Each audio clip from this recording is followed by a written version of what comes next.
Our first week of postseason gameplay keeps chugging on here at the Shenandoah Esports Arena here live in Winchester, Virginia, March 27th, 2025, and we are live with our first Rocket League game of the week of the postseason here at Shenandoah as the Rocket League Shenandoah Hornets prepare to take on the University of South Carolina's Garnett team. Hi, everybody. I'm Chris Clayton. This is Gavin Eldridge, a fresh face for those of you who have been following along our Rocket League season, as he's here to provide us with some Rocket League insight that is news to me, and because this is not my game either, but we're going to get through it. We're going to have a great time, and it's hopefully going to be a ton of fun, and as we sit here and hope for presumably a Shenandoah win. Yeah, you know, like, I'm kind of a new face now.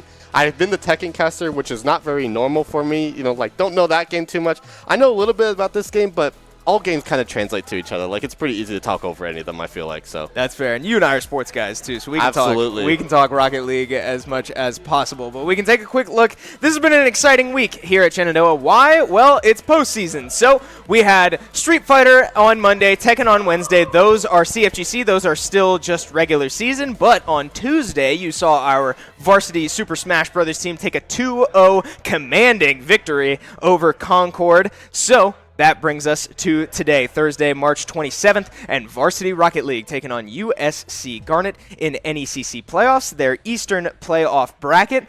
First game, high expectations, ton of momentum for this team as we take a look at this bracket. There's that matchup right in the middle there, Shenandoah against USC. Shenandoah being the 2 seed, USC being the 7 seed. Stevenson up top there coming in as the 1 seed, the theoretical favorite. So keep an eye on all of the matches, and be sure to drop us a follow so you can follow along during this whole playoff push. But Shenandoah looking to start on the correct side of the win column here tonight. Absolutely, yeah. And Shenandoah also, they have a busy week coming up, a busy weekend specifically, because that they are going to another LAN.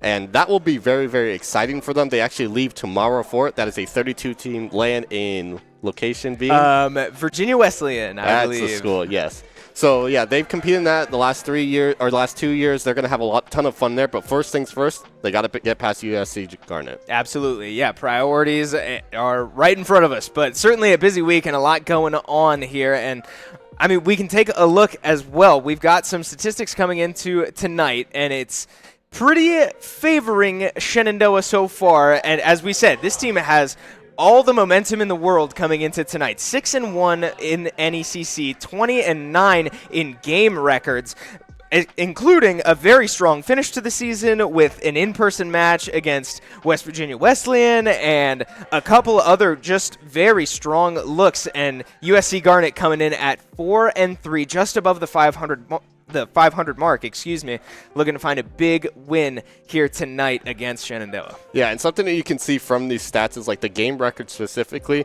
Shenandoah likes to go pretty long in their series, like, game 4, game 5, but USC, it's either 3-0 or get 3-0 from, 23 games in 7 series. That only means 2 of them went past 3 games. So they kind of get off the start like running really fast and win the first one and then carry that momentum through, or they lose the first game and they kind of eat themselves up. 23 games in 7 series, that's the kind of math we bring you on for. that was good. Only 2 of them went past 3 games. Good stuff. Well, as we prepare to load into the game, the players are warming up, but we pulled one of them from their warm-up to hear how he's feeling. So we've got Kevin standing by with one of the players on the team. Kevin, take it away. Alrighty, thank you so much, Chris and Gavin. I am here to talk a little bit about the Shenandoah versus University of South Carolina matchup. And I have to ask, tell me, how are you feeling right now? Feeling good. I cut my finger on Saturday. First day off the splint, so that's always that. Oh man, a cut finger to start things off. Especially, are you a controller player or are you a keyboard mouse player? I am a controller player. Oh no, man. But hey, I mean, if it's working, you've had some nice time to warm up. That's got to be good. Yeah, it's been interesting. Feels good to get air on the finger, that's for sure. But I've been using a splint all week, so it's kind of like a mix-up. Oh yeah, absolutely. Now, let's talk a little bit about the matchup that we're seeing so far. Y'all did amazing in the regular season for this, and you've managed to find yourself seated second in this tournament. How are you planning on riding this sort of momentum, finding your way through the bracket for this tournament? Yeah, planning on going in with confidence, but not too much. We've been double scrimming this whole week, just trying to get that momentum ready to come into this game and see how it plays out.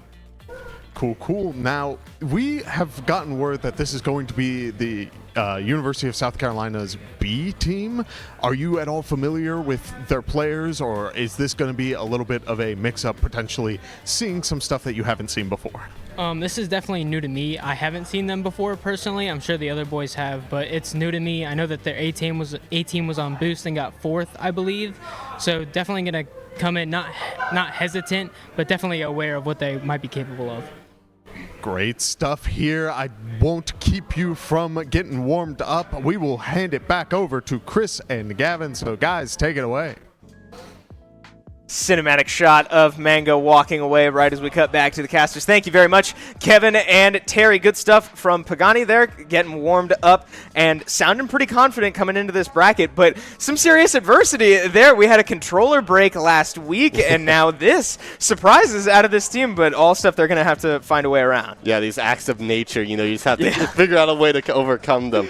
But yeah, shout out to Boost on the Beach, by the way. That was a LAN that we kind of hosted, and we had a great time there. One of their players, I believe Katz, is one of the coaches for this team, and he played phenomenally at Boost on the Beach, so really excited to see what this team can bring. Yeah, South Carolina and Shenandoah certainly having some history, albeit maybe not competitive history, as Shenandoah did not compete at Boost, but certainly very hands-on in that event, I like to think. And South Carolina, yeah, very exciting to watch them play, certainly hometown favorites, and that was a lot of fun to watch. But yeah, this will be their Garnett roster, not the roster that played at Boost. And we can take a look at the roster you'll be seeing tonight from the Hornets, because we're used to seeing 2 different lineups come into this team. But tonight, as you just saw, we will have Pagani in the lineup right next to the 2 mainstays so far, Kiazi and Mango, looking great so far throughout the year and looking to continue to ride this wave into playoffs. Man, and look at Mango,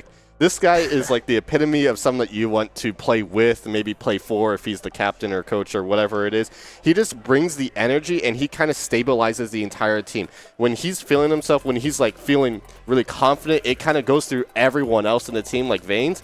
And then when he feels like you guys need to lock in, he really makes everyone else do it. So he's like the staple, I would say. Absolutely. There's always there's a term for this, and it's sort of like a vibe merchant. Like there needs to be someone on the team that keeps everybody's mentals in place, and I would certainly say that Mango does that on top of many other things. I mean, this is an incredibly talented player, both mechanically and intellectually, right? He's got a great eye for Rocket League, but yeah, when the time comes to be serious, he can absolutely be serious, and he brings the rest of his team up with him, and that's a great thing to see. Yeah, and something that we'll probably hear because we're out in the arena is him actively screaming. He loves to have these explosions of excitement or, dread or whatever you want to call it. Maybe it'll be with some death slams, however you want to say it, but he brings the energy to this roster, and it's so great to see that we have someone like on this roster specifically for that because they kind of need it, The other two, they're very independent in themselves. They don't like to be super outlandish or anything. So Mango kind of brings it out of them. So yeah, they sort of cancel each other out. I mean, for better or for worse, I certainly think for better. But yeah, there is a certain energy around this team, and we talk about it all the time when we're up here. That the vibes kind of are what make this team work. They are the loudest, but in the best way in our arena. For only having 3 people, that's extremely impressive. But they certainly managed to pull it off, and yeah, it does seem to be really spearheaded by Mango sitting in the middle there. He seems to really, I mean, he is the captain of this team, but he seems to do so much more than that for these guys, and you can tell just by being around all 4 of them, that they enjoy his presence, they enjoy his competitive spirit, and his passion for the game. Yeah, absolutely. And something else to note is that Kiazi is in the same line. He gets very, very excited, but he starts off really slow. Like, if you sit next to him and hear him talk or whatever, he's very, very quiet until he's not. Randomly, he just kind of elevates his voice. He gets super into it or whatever it is. So this team is super, super fun to watch, even not on the gameplay itself, just in general. They just have such good vibes about them. They're really vibe connoisseurs or whatever you want to say about it. They're just an awesome team. Yeah, and it's worth mentioning that vibes are awfully quiet as of right now before the game, right? All these players certainly locking in on your screen and just getting ready for what could be a long series. This is still a best of 5, and they will, I believe, turn into best of 7s later on in the playoffs. But this is playoffs, right? Yeah. Playoffs are playoffs, and this is where magical things can happen, and you certainly don't want to overlook any team, even though SU is coming into this as the 2 seed over the USC 7 seed. You hate to get caught up in that type of stuff because that is exactly the type of thing that can rattle your team if you end up, say, dropping game 1. You go, oh, shoot, we are better than this team. We're seated higher than them. Why is this happening? And before you know it, it all explodes in your face, and USC Garnett's walking away with a massive upset in this bracket. So got to stay cool, and it certainly seems like they are. They're focused on getting a win here today, and we'll see if they can execute. Yeah, and by the way, for you, Chris, best of 5, and also because our prod is great or whatever, best of 7s starts in semifinals. So after this game, there will be best of 7s from here on out. But going in as the 2 seed, I think it's the scariest position to be in because you know that you are technically not the best on the book, right? And you have to come in and you have to make sure that you can prove that you deserve it, that you're worthy of it. And if you were here yesterday, I talked about this a lot too, but this idea of confidence versus arrogance, and when you're in the 2 seed, you have something to prove, but you're not the best. So you can't be super, super arrogant or confident about it. You still have to show up. You still have to win this first series and then potentially play the 5 seed. So everything is kind of streamlined into this first game. The first game of this series is the most important because you have to get off the ground running. I think I agree. Yeah, this team, in the last multiple series that we've watched them play, both across NECC and NACE, they have been quick out the gate. They've been up early and then maintaining possession and slowing the game down later. But that cannot stop now. As I don't think can afford to really fall behind early because, yeah, you're right. It's positions like these that can end up being the most dangerous for a high-seeded team like SU in this case. So, yeah, it's going to take high speed, confidence. What did you say? Aggression without recklessness. Yeah, aggression without recklessness. Yeah, yep. That's the type of stuff that makes great teams great, and that's where you find results. Right, yeah, results. Something that we can talk about with, like, stats-wise is that Shenandoah loves to score a lot. If they get, like, 2 or 3 goals, they're like, all right, time to pile them on. They don't usually stop and, like, play passive and play safe or whatever. They just want to keep racking them on because then they can bring that energy towards the next few games. You know, they definitely have this kind of ball syndrome where if they feel confident, they just take it over and then keep going, keep looking for these really aggressive plays, these really aggressive, like, 3-man attacks or whatever it is. So confidence is the key. Yeah, and we'll see how Pagani is able to sort of fit into this. I mean, he's played multiple series with this team, but again, it's always a factor that this lineup changes just about every time we see them on broadcast, whether it's Elim or Pagani subbing out, depending on the day of the week or the league they're competing in. There is some volatility to that, and that's something that this team is still very familiar with, but something that they will still have to overcome every time they encounter it. But as you see on your screen, we load into the hype chamber. And what does that mean, Gavin? It means we are close to getting into game here. We're loading into our first series of Rocket League postseason competition against the University of South Carolina Garnett. Yeah, and something that we have to watch out for, specifically with Pagani, is stress or nervousness, anything related to nerves, because this is playoffs. You know, it is the first round of playoffs. It's not super important or whatever, but you still have to win. So there's a lot of pressure on him to see, as he's the kind of the third person that rotates in and out, how he will perform. Absolutely. So we load into game here, and Mango with an early opportunity to take one to the goal, but bails out early. And now we get to see the formations start to settle in. Kiazi sitting at midfield. And again, what did we see in the last multiple series we watched this SU team play in? It was a lot of Mango aggression, Pagani with assists, and really just activating Mango with Kiazi sitting in the back, maintaining possession, catching clears from the other team. And look at this. I mean, it's been textbook through 30 seconds, and Kiazi with a wide open shot. USC with some blown coverage there, and SU takes an early lead. Yeah, here we see a 3-man attack. It really loved Mango as the catalyst. He went for the flip and the flip over, and then immediately went to Pagani, who just kind of laid it up for the Kiazi. So they're doing these 3-man attacks to be really aggressive. If they miss that ball, that can be catastrophic for them, but they're feeling very confident in themselves. And that's a huge deal. Again, we talked about how mental can really affect this team's gameplay, and with an early lead like that, about 30 seconds into the game, Kiazi making sure that this team has no opportunity to fall behind just yet. So now, ball makes its way back to midfield, and we may see our first real offensive possession from South Carolina, as Mango able to bounce that one out of any danger, and South Carolina puts together a shot. Yeah, Chris, and for the first minute there, South Carolina was unable to breathe. It felt like every time the ball fell to Zombie, who tried to make a dribble play, he just was immediately pressured. So the first minute, getting your first shot off has to feel good for them, but they have to be resilient, because now already the ball's back in their third. Yep, shake some nerves off and settle into the game, as USC does, like we said, finally get to put together a offensive possession, but we said it, not for long, as the ball now bounces back to midfield. Kiazi goes wide, so USC with a bit of a man advantage, but not for long. Pagani able to get that one out of trouble, and Mango gets a nice shot off the touch from Pagani, but comes up empty-handed so far, as we resume with the ball back in the corner. Both teams just looking to establish another game plan, as finally USC with a quick play all the way downfield. A nice breakaway here as they tie this game up. Yeah, Kiazi just was not expecting two people to be on the back wall there. It looked really good for Shenandoah. They had the boost advantage going into it. You know, South Carolina was sitting at like 20 boosts each, but then, you know, just a second player right behind him was ready with that touch, and it was a beautiful pass into the midfield for South Carolina. Yeah, good stuff. So Shenandoah now forced to respond. A great look there from USC off the breakaway, and now here we go again. Running out of boost is Zombie, but able to get the ball to the center, falling, unable to dunk that one in, so the ball makes its way back to the corner. We approach the halfway point here in game number 1 as USC continues this offensive possession, but Kiazi playing disruptor so far. Pagani with a great demo there, and now Mango with a man advantage and an opportunity gets a great play there all the way to the net by himself. Shenandoah strikes again and pulls ahead for the second time here today. Man, Mango just dunks it on him. That was absolutely beautiful.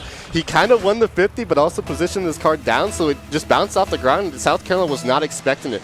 But again, this is what we talked about with Mango, is that he makes these solo plays. You know, he gets the team energized. He's like, okay, if I can do it, everyone else should be able to do it, or they feel like they have the confidence now too. So it was really, really well played by him. Absolutely. Mango really enabling so much from this squad, but with a 2-minute game still on our hands, South Carolina really still struggling to put together much of an offensive threat with their one goal really coming off that fast break.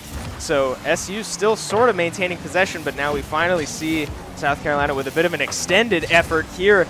Good block there by Kiazi to buy time for Mango, as now he takes the ball all by himself once again. Yeah, and again, even with that pressure from South Carolina, they had absolutely zero boost. They are going all out trying to get a goal because they feel pressured. They feel like they have to score here and now, and it just is not working. Shenandoah is really good at managing their boost and making sure that they have enough to make every single save. Now it gets in the corner, now things kind of get sketchy. Yep, 90 seconds now on the clock as clock is ticking for South Carolina to score again, but last thing you need is Pagani with an opportunity like that, and what a save by the University of South Carolina backline. Two players coming together to make that one happen. What looked like a sure goal from Pagani comes up empty, and now 60 seconds left, still goals favoring SU, but wow, that one got real scary, and you have to think if that one went in, it might have been the dagger for game one. Absolutely, Chris. And that was excellent patience from Zombie. He just sat in the corner and said, okay, Pagani, like, you're air dribbling into me. You have to make it play. And Pagani just wanted to carry it all the way in. It was a really, really close save, but great patience from him. And here we see that Kiazi just unable to get off the wall in time. It was a really quick pass off the corner. Kind of unfortunate timing there. Not much you can really do except read, you know, take the 50-50 if he passes close to the wall or outside. Yeah, Kiazi caught on the wall close to the ball and facing the wrong direction. It leaves a wide open net for USC. It's now tie game with 40 seconds left and a very dangerous situations for both teams, as a goal in these next 30 seconds could spell disaster for either side. But you have to think with the offensive possessions that SU's been able to put together, they have been getting significantly more shots, and what did we hear Mango say at Boost on the Beach? But the team with more shots is going to win the game. So SU struggling to put it together now as USC gets a couple good looks there. Clock now ticking to 10, and they look to take it the other direction. 5 seconds left on the clock and probably one more opportunity for SU to strike, but no one will be there. The clock's hit 0, and now we load into overtime in our first game of playoffs. Yeah, first game of playoffs, now the nerves really set in. It's like, oh man, we got one goal for the rest of our lives, one goal for this one game, kind of what sets off the rest of the series here, so now we have to see what happens. Kiazi unfortunately gets beat there, but Mango's right there to back him up, is able to get into center field, which was really tight, but Pagani there with the save. Kiazi kind of back past it. Pagani was not ready for it, unfortunately, but here we go with the attack from Kiazi. So close. Yeah, Kiazi just a little wide on that one. A very tight window to make that play, and SU just comes up short. So now USC on the back end trying to put it together, but still, I mean, we just haven't seen as much coordinated team effort on the SC side like we've seen from SU, and it's leaving them in these awkward situations where they can't stuff the ball in. So now SU once again back on the offensive front, looking to see what they can find. Kiazi floating from midfield and nobody home. Oh, the ball goes off the crossbar. A tough break, but another great angle. And Mango puts it in all the way from the corner, stealing game one in overtime as the team gets to take a breather and settle into this series. Yeah, that's what we call a demon angle. That was wow. Absolutely crazy. You know, you think that the shot off the crossbar, it's like, all right, it's time to reset now, but Mango's like, okay, no, I'm not going to reset yet. Like, we have to score here. We have to score now. And he kind of just did it himself. Exactly what you expect out of a captain there. Exactly. Great showing from Mango and the rest of the squad. And I love to see Mango immediately. We cut to the camera of the team and look to the teammates and say, all right, like, that was closer than it should have been. Like, we win, that's cool, but hey, immediately, here's what we need to change. Here's what needs to be improved as we load into our next game. So, good stuff, good leadership from the veteran, Mango, on the top of your screen after putting in an awesome shot there to seal game 1. Yeah, I mean, basically all that he needs to say is just tighten up, We're making a lot of aggressive plays, and they're kind of working out, but the last touch is usually the one that's faltering them. And USC is having no boost. And most of that game, they were sitting at like 30 boosts on the attack. So they're trying to be really aggressive, trying to, get a fast one, make sure that SU is not ready for it, but it's not working. So now you just have to connect your passes, and you have to connect the play when they have no boost and just score the goal in the end. Well, adaptations are the name of, this is the name of the game for long series like this. So, as we load into game number 2 here, can SC find the answer? That was a very, very close game, going blow for blow all the way down the stretch, but that one coming up SU's favor. So, I mean, what does need to change if you're USC, right? I feel like it needs to be more of these coordinated efforts that we're seeing out of Shenandoah and less individual hero plays. Right, yeah, they keep trying to make these hero plays because nobody is sitting on any boost. Right now we see that Zombie's the only one with boost, so he has to go for that miracle dribble.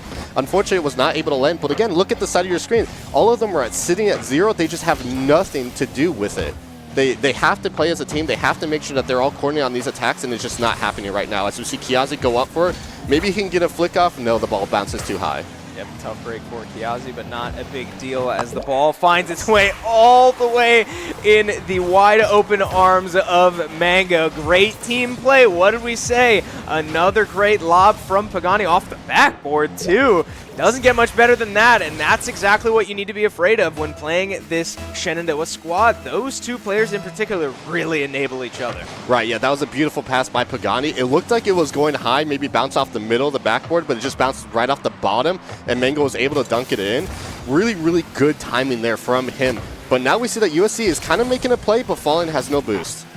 Yeah, no boost means no results, so SU with only a minute passing in this game. Another quick strike from the Hornets, but we'll see if they're able to maintain their lead this time like we saw all of last week, right? We saw them pull ahead early and really never lose control of the game. So SC already breaking that habit so far for SU, but still coming up without a game win as Walker gets a shot on goal there, and Mango with a good save. Man, the speed on Falling there in the aerial to get up to Mango was absolutely incredible. Mango looked like he was about to make a pretty fancy play, but Falling was just able to elevate off the ground so fast here.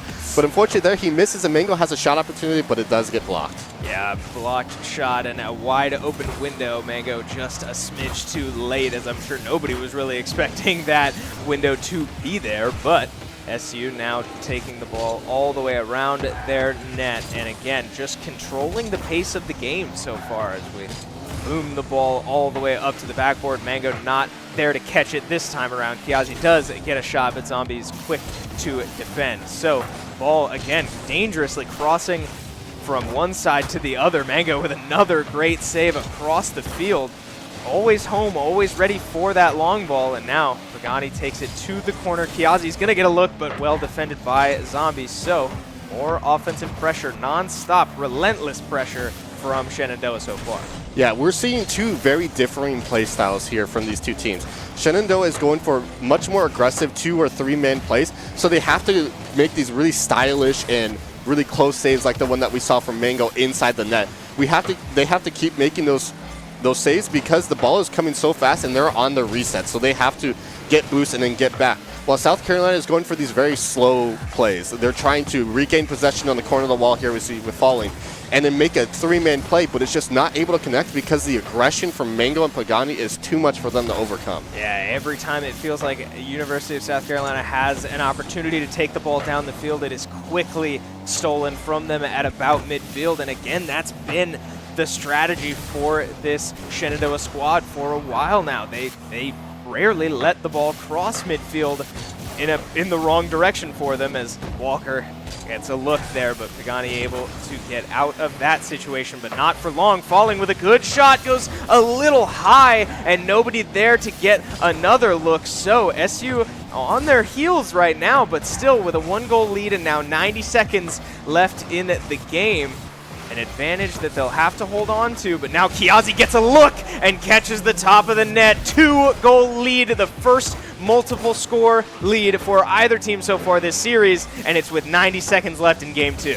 Yeah, that was a bit of a desperation play from Fallen there. He just says, I cannot let them regain possession. I don't know where their third person is, so they send it midfield, which is a little unfortunate because Kiazi was right there. But again, that's that three-pronged attack from them. They're going at all angles. They're saying, okay, if you contest me here, I can pass it to the midfield or I can pass it straight to the back corner and then look for a play from there. There's just nothing for South Carolina to do on the defensive approach other than win the 50-50s. Yeah, big defensive commit there from SU, but it ends up paying off as now Pagani takes it to the net and leaves it in the middle. Kiazi not able to get there, had 2 guys on him, but another shot right at the corner. Mango gets a look, but I don't think that would have gone in anyway. So Kiazi looking to contest the aerial game from SC as now they look for any type of desperation play they can put together. Falling, going up high, looking to find anything, literally anything for SC, but it's just not working out for him as Shenandoah continues to just strangle the clock from this point on. Man, it's just so aggressive from Shenandoah here.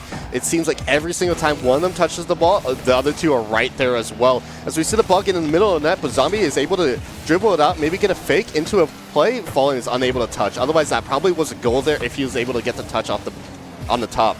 But again, this three-pronged attack, this whole aggression is just unrelenting. They're up 2 goals, and they're still going for it. As we see, Mango almost get a goal there, but Zombie had a great save. Yeah, and it just feels like the game slows down when SC is on offense. They get these breaks, they get these looks, but they're not able to put it all together as the clock hits zeros, but no hope left for USC as now Shenandoah pulls up 2-0 and puts the University of South Carolina's Garnett roster with their backs against the walls facing elimination. Yeah, backs against the wall. Now you have the stress set in. Now it's like, okay, I don't want to end my season now. We know you just got into playoffs or whatever. But something I want to point out in that game was shout out to Pagani because it looks like he's exhibiting so much confidence. He's going for these really aggressive 50-50s and he's going for these aggressive saves, knowing that he can trust his team if it misses. And it's able for them to catalyze these huge attacks that lead to these goals. And it all stems from him making these kind of, not necessarily hero plays, but these risky plays. And he just trusts Mango and Kiazi to follow it up. Hey, what did we say before the series even started? Aggression without recklessness. And that's exactly what we're seeing from this Shenandoah squad. The aggression is smart, and it's paying off for them. As, yeah, you said it, Pagani has really put on a show so far. All 3 players looking great out there as Game 2 now goes even more in favor of SU than Game 1. And now if you're South Carolina, you really got to dig deep to find an answer because you are running out of time. Yeah, now the beauty of this, opposed to Tekken, is that you have a minute to reset. So now we get a minute to mentally reset. Maybe they can do some meditating, whatever they need to lock back in. But now is the time where they have to figure out this three-pronged attack, or how are they going to go for these attacks. If they just want to go for 1 or 2 passing plays into a goal or into a shot, that's completely fine, but you have to come up with something. Right now, every single attack that they are making, they're on 20 or 30 boosts. Usually it's falling with 100, which is kind of the opposite of his name because, you expect him to be on the ground, but I swear I've seen him in the air the most out of every single player on this team.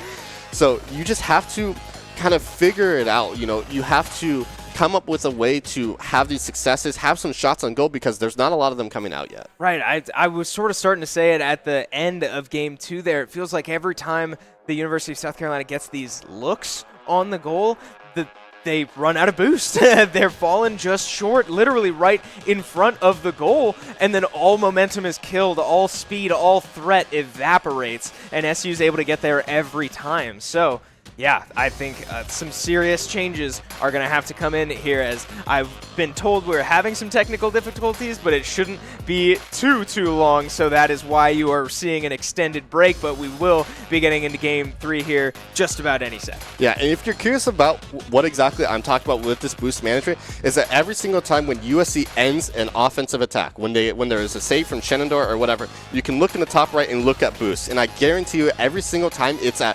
0-0-20. early. And that is not ideal because your rotations back, you have to have at least like 35 boosts to get to the big boost pad and then rotate back. If you don't have that, Shenandoah is able to set up these plays. They're able to set up their passing plays or whatever they want to do in that moment. So you have to manage your boost optimally. I feel like South Carolina is not quite doing that yet. All right, I hesitate to call it desperation for South Carolina, but certainly a tense situation as we load into Game 3 here, facing elimination. Can USC Garnett put it together now and for 3 games straight? Or will SU finish the job here as Zombie gets a nice look there from his own touch. Walker with another on the follow-up, but great defense from SU so far. That shot goes high, and now SU with an opportunity to take it the other direction. Boost in favor of USC for sure, so not much threat just yet, but Kiazi with a great touch there to keep it on the right side of the field as now SU with boost gets a look. Pagani takes it himself. Mango can't get a look from that angle, so ball makes its way back to midfield, and we are now a minute into game number 3 without a goal for the first time this series. Yeah, we've seen Shenandoah, they appear to be showing some cracks right now. They double committed 2 or 3 times on the save, and that's not obviously ideal, but they just want to make sure that they don't give up the first goal. You know, they're very momentum-based. If they give up the first goal, maybe they start to doubt themselves or whatever it is, but we see Pagani kind of go up. Walker does a fantastic time contesting, but who can get the second touch? Does not look to be Mango, even though he really wanted it there. He certainly wanted it, always wants to be the one to make the play, but that's that leadership. We know he doesn't always need to be the one to make the plays. Pagani tries to clear it out of the corner. Mango looking to finish the job. The ball makes its way back to midfield. Yeah, no hero plays necessary yet. You just have to play as a team right now. We see USC, all 3 members are in center field right now. So a lot of potential for Shenandoah to get the ball and make a possession here as we see Kiazi go up, but he is contested.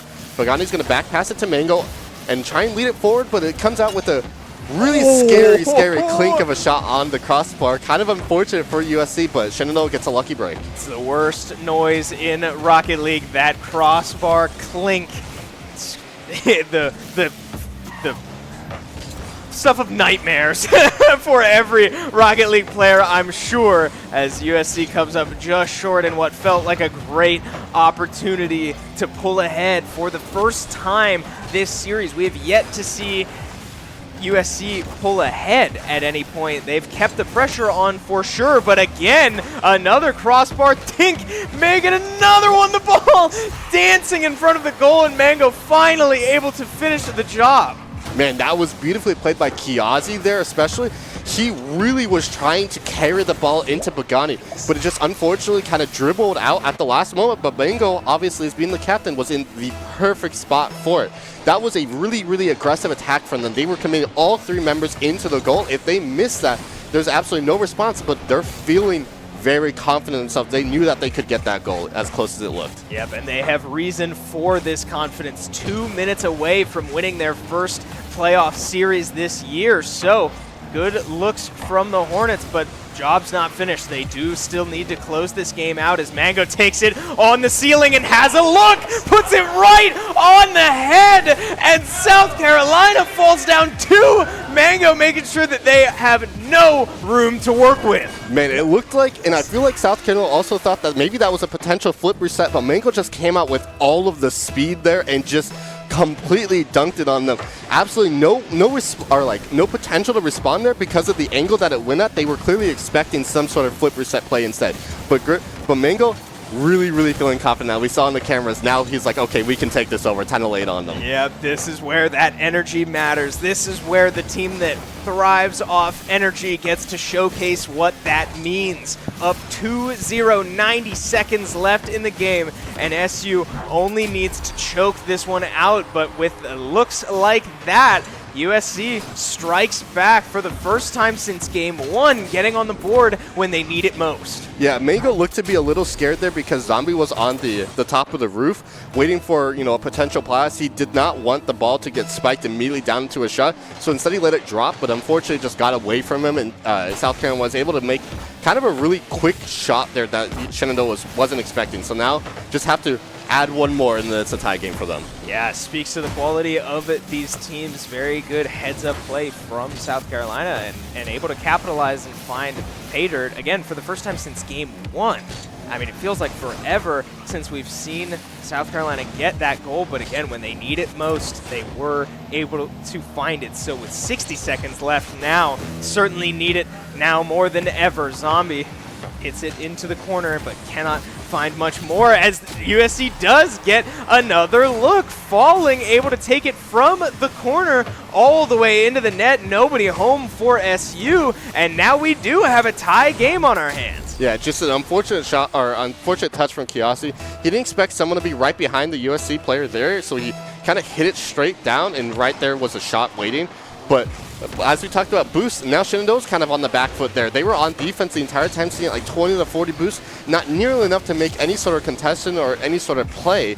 So unfortunate position to be in, but now you have to bounce back. You know, you were up 2-0, now you're tied. Still a tie game, 35 seconds left. Mango goes up, does not get a good touch. Unfortunately, kind of a sour spot there. But now, you have 30 seconds left, time to make a hero play. Oh, right over the head of Falling, but just a little wide. That was a dangerous, dangerous look.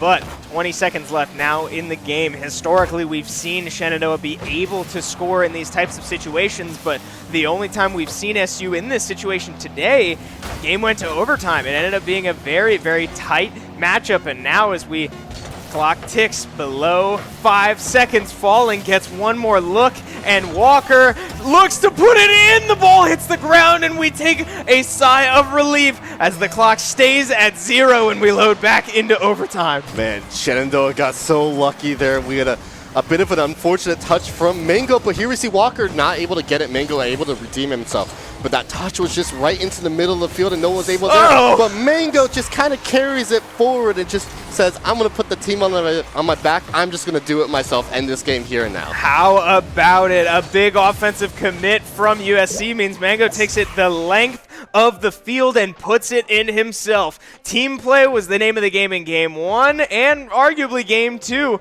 but individual performance, Mango putting on a show in Game 3 to secure their first playoff series win in NECC. And shout out Kiyoshi there. It looked like, I'm not 100% sure, maybe Prod can correct it, but it looked like Kiyoshi was trying to steal that goal at the end. It looked like it was 2 on an empty net, and Kiyoshi was just coming forward and said, I want the goal, man. So, you know, they always have that internal competition between themselves. You know, they're always having a great time. It's good to see. There's the vibes. All right, we see the pop-off from the boys as they get to celebrate their first playoff win. Good stuff from them and carry this momentum into the rest of this bracket and their in-person tournament that we mentioned earlier this show. So a lot still coming up for this team, but good looks today as a step one. Yes, that Collision of the Coast is the land title. They have about a 5-hour drive to make tomorrow. They're going to compete for a long time. You know, 32-team bracket. Now you just hopefully bring that confidence into it, maybe get some success at that land as well. But speaking on this, Pagani, you know, did not really pop off nearly as much. He's trying to remain cool. He knows job's not done yet. They still have 2 more games at least. So they just have to relax themselves. You know, next week going forward, they have to continue momentum, continue what they've been doing so well. Absolutely. You love to see the energy high for this team, but there is something to be said for the guy that can keep a level head and say, job's not finished, because that's the type of mentality that can win you championships. But nonetheless, step one is behind them for the Shenandoah University Hornets, right? This was a big moment, a big test for the team. Can you go out there and take care of business when it's expected of you? And SU left no doubt, I would say. Yeah, as you're the number 2 seed versus number 7, you're expected to 3-0. You're not expected to do it like super like aggressively or, you know, get like 8 goals or whatever, but you are not expected to drop a game. So keeping up with the expectations is really good for their confidence. They feel like they belong here. They feel like they can make a run, like why not us? So really, really good to see from them. Yeah, good mental boost for the team, and congratulations to the University of South Carolina Garnett roster for making it this far. Playoffs is certainly something to be proud of, but unfortunately I believe that will do it for their NECC season at least, but good luck to them in any future endeavors. But enough about them. We do want to hear from the team that we got to listen to and watch come away with a very strong victory. We've got Kevin standing by with another one of the players from the squad. Kevin, go ahead and take it away. Alrighty, thank you so much, Chris and Gavin. I'm joined by Mango. Tell me how you feeling after that win. I mean, it's always good to get a win, you know. First playoff match of the season. Feels good to get away with the win. Got the 3-0. Kind of some close calls there. Definitely could have played better, but I mean, at the end of the day, we came away with the win. That's all that matters. We could see in the back of house just how serious y'all were taking the match at a lot of times throughout it, but there was one moment where you hit an amazing shot off the top and just carry it straight into the goal, and you let out a real nice yell, get it all flowing. Like, tell me, what's kind of running through your head in moments like that? Well, based off my positioning, I knew I could do something special on the ball, as I always do myself. You know me. But I knew I could do something, and, I mean, when you hit a really good shot like that, especially in, like, a Game 2 or a Game 3, it really gets the people motivated, and I'm a naturally, like, loud person. I'm an energetic person. So when I hit a good shot, especially in a Game 2, Game 3, when it carries our momentum even higher, I'm going to say, like, I'm going to get loud, so pump up the boys, you know.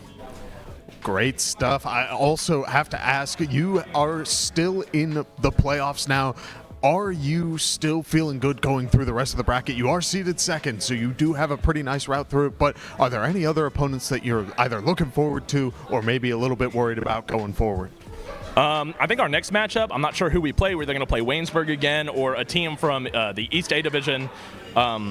I think we could definitely walk away with a win from both of those. The team that I'm probably most excited to play is Stevenson's A team, because we've gotten pretty close with their B team. There's some cool guys over there. Shout out them. But their A team, I want to put up a good fight against them. Oh, you heard it here. Shenandoah wants the run, and we are going to make it, which means that we get to see even more Rocket League action going forward. I believe Chris and Gavin will take it away to close things out, but be sure to drop a follow so you can keep up with this legendary run. Guys, take it away. Well, I couldn't have said it better myself, Kevin. Well done. Yeah, good stuff from both Kevin and Mango.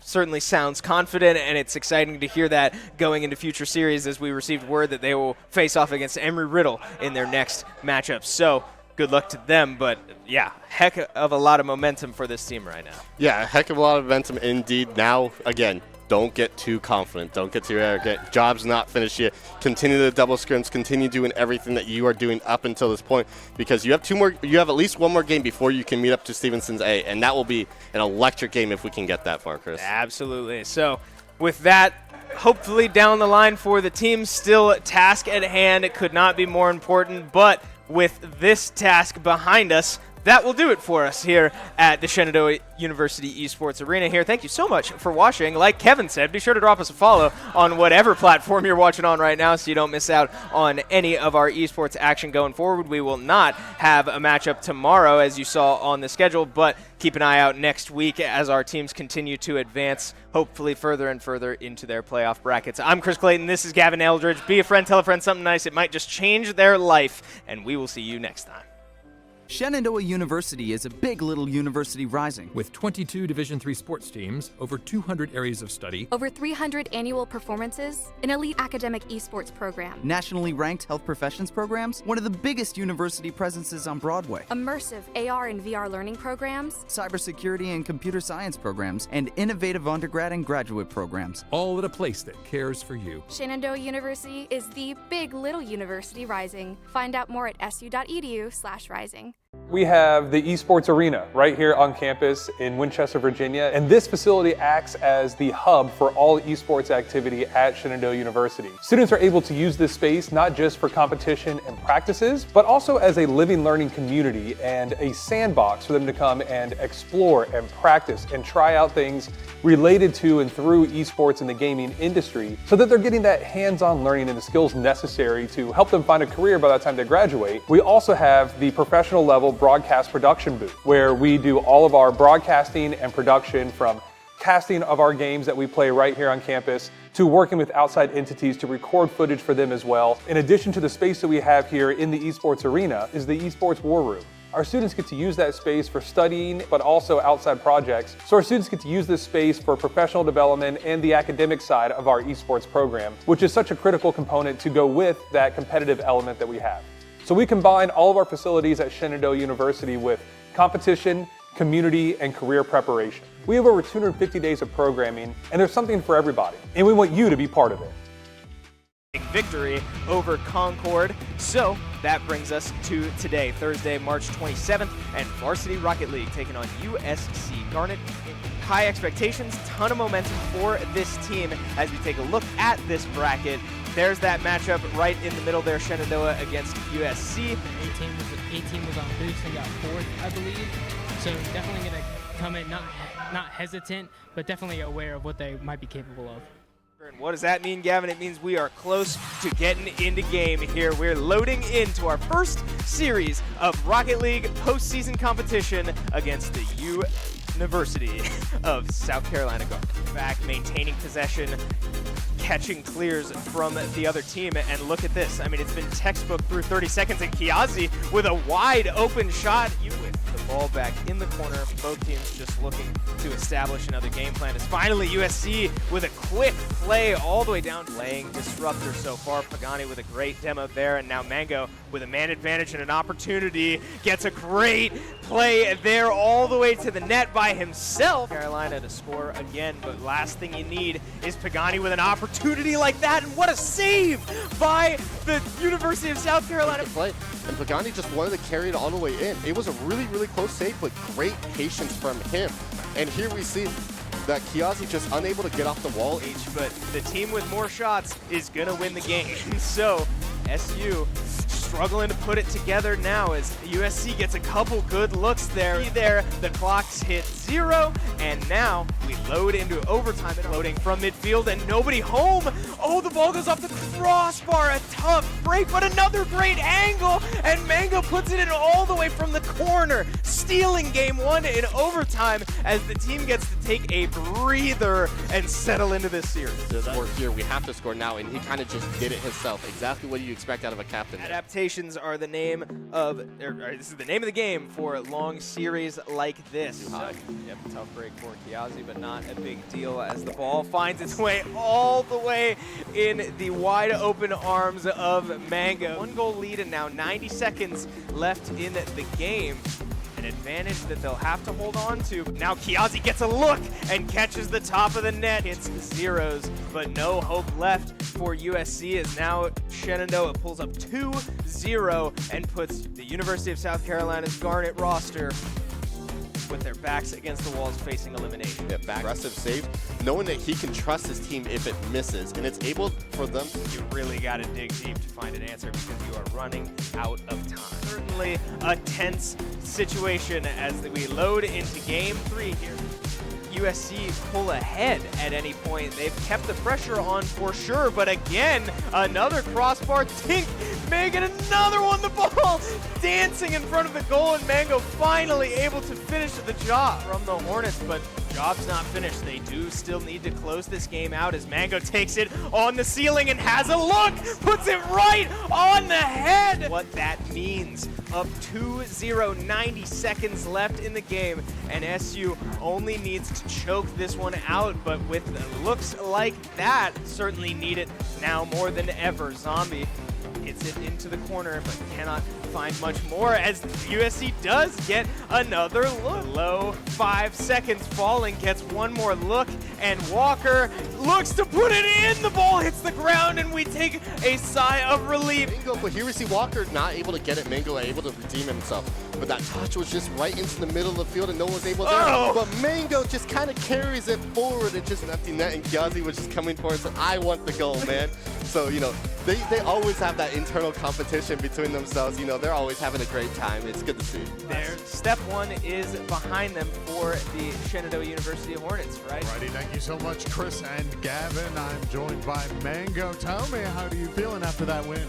I mean, it's always good to get a win, you know. First playoff match of the season.